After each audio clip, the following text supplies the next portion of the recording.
In today's video, I'm going to teach you how to connect Zapier to WordPress in 2025.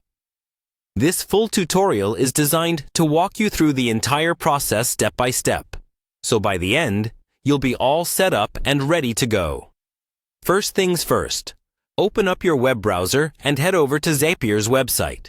This tool is excellent for automating your workflows and enhancing your productivity by linking different apps together. And today we're focusing on connecting it with WordPress. Once you're there, you'll want to look for the login button on the homepage. Click on that, and then enter your credentials to log into your Zapier account.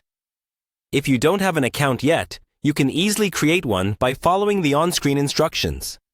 Now that you're logged in, you'll be directed to Zapier's home screen.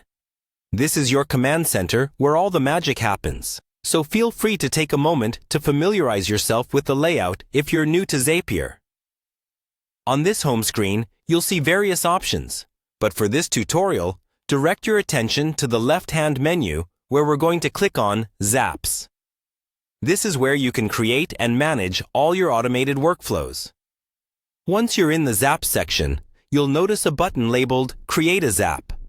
Go ahead and click on this button. This is where you start the process of creating a new automated workflow, or Zap, which will connect Zapier to your WordPress site.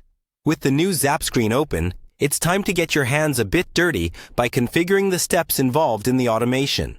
Click on Add Steps, which lets you specify exactly what you want Zapier to do.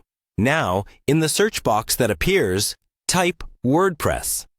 We are specifically looking to integrate WordPress into our new Zap. So once you've typed it in, the WordPress app will appear in the results.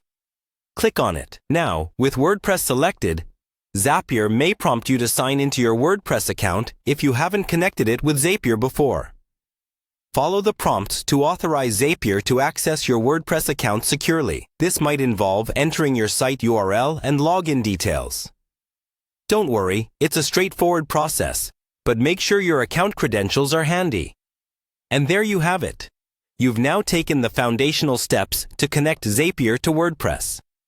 From here, you can explore further, setting specific triggers and actions depending on what you want to achieve.